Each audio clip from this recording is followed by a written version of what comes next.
care who you are, life is going to knock you down. Listen to me, many of you right now, life's got you up against the rope, and you gotta do me a favor. Like, you can't give up, you can't give in. Pain is temporary. Pain is your friend. Pain is gonna take you to the next level. When you going through pain, I know what you feeling. I know exactly, because I've been there, I've done that, but you gotta work through it. And the reason why most of you are not successful is because every single time stuff not going your way, you give up, you quit, you let go, and people feel weakness, they feel it. You can feel when somebody's not committed, when they're not all in, when they're not dedicated. And there's another level you get to when you go all in. Winners win and losers lose. There are going to be times that you're going to be wondering, why should I keep showing up and work for my business? Why should I keep at it? Why should I keep showing up to the conventions? Why should I keep picking up the phones and making the phone calls? Why should I keep fighting for my goals and fighting for my dreams? And what I want to remind you is that you got to show up for your life regardless of the circumstances. You got to show up in spite of the naysayers. You got to show up in spite of the conversation going on in your mind. You got to show up for your life. Because if you don't, nobody else will.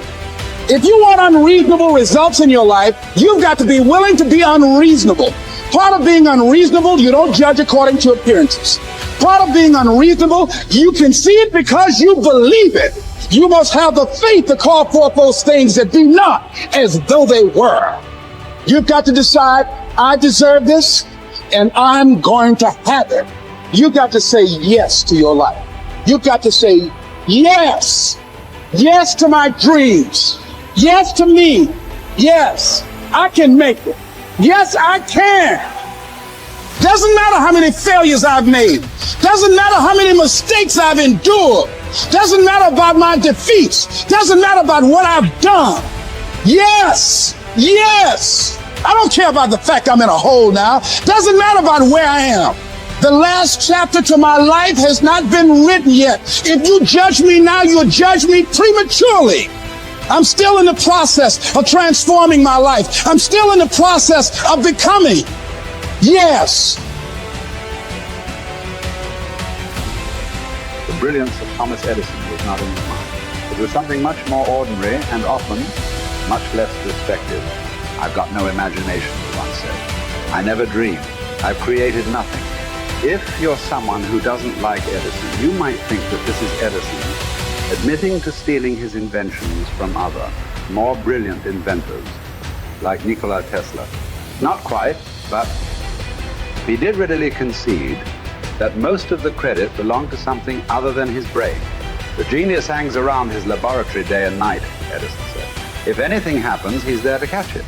If he wasn't, it might happen just the same. Only it would never be his. What he's talking about is showing up. The incredible, underrated power of clocking in every day, putting your ass in the seat. And the luck this seems to inevitably produce.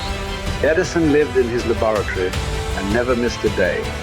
Like Gehrig, even when he was sick, when he was tired, or when visited by tragedy or disaster. The modern conveniences we can trace to his lab then owe far more to his body than his brain, to the compounding power of consistency rather than sheer brilliance. It wasn't about inspiration. It was about getting to work, show up and try. Get on the treadmill, pick up the violin, script out some scenes, reach out to some clients, read some reports, lift a couple weights, jog 1 mile, cross one thing off the to-do list, chase down a lead. It doesn't matter what it is.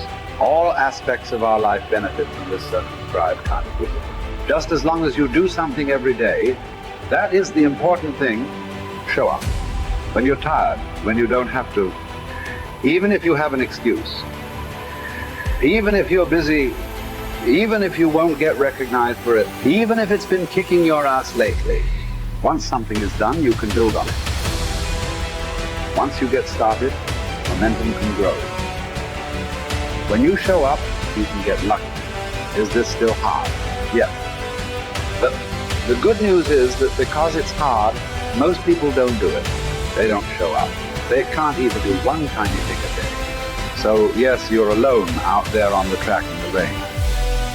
You're the only one responding on Christmas. But having the lead is, by definition, a little lonely. This is also why it's quiet in the morning. You have the opportunities all to yourself. Don't worry about setting any records. Just report for duty. No excuses. And here's the irony. This is also a way to break records. Consistency is a superpower. Day to day, willpower is incredibly rare. Lowell Gehrig was a solid position player and a good hitter. But his success really was rooted in the fact that he didn't miss many days of work. It's quite likely that had he continued at his normal pace and not been stricken with R's, that he would have put up career numbers that surpassed Babe Ruth. Gehrig wasn't just able to show up despite injuries and fatigue. He also had to push through ennui, doubt, and just plain not feeling it. He had slumps like we all do, but he also understood what they meant. As a minor leaguer, he had struggled at the plate and thought about quitting. The Yankees' owner sent down a scout to walk Gehrig through the very basic math of a batting average.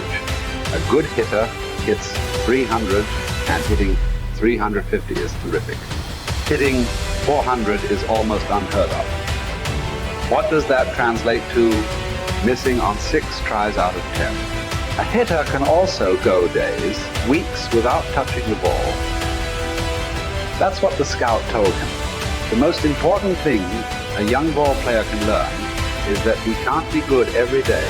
You don't have to always be amazing. You do always have to show up. What matters is sticking around for the next at bat. The ability to do that, coupled with the ability to endure what John Steinbeck called dawdly days while writing East of Eden. Those days when everything seems out of whack and you're just not feeling it, when the distractions won't stop, is the first step to greatness. Literally. You cannot be great without the self-discipline to do that.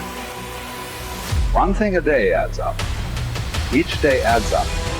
But the numbers are only interesting if they accumulate in large quantities. You guys that are just getting started, you're not going to start right here. You're going to start down there. Probably in another city, another town. I grew up in Lake Charles, Louisiana, no money, raised by a single mother. I was in debt at 25 years old. First thing that I had to do in my life was not learn a new skill. First thing I had to do to get my life moving in the right direction was self-development. It is vital. It was vital for me that I improved myself and I could start depending upon me. I had to show up every day with some rituals, some disciplines, and start getting myself to trust me, not trust others, but trust myself to do the right thing every day. One of the things that I started doing was beating the sun up every morning. I'm going to beat that sun up every morning so that I have the discipline and the control over my life. So I knew, hey, before that thing pops, I'm going to pop. I'm going to get out of bed, depend on myself, get up at the same time every day. And for me, that time, regardless of where I was beat that sun up. No matter where I am, I'm going to beat that thing up. So it gives me a sense of control over my own life. Second thing,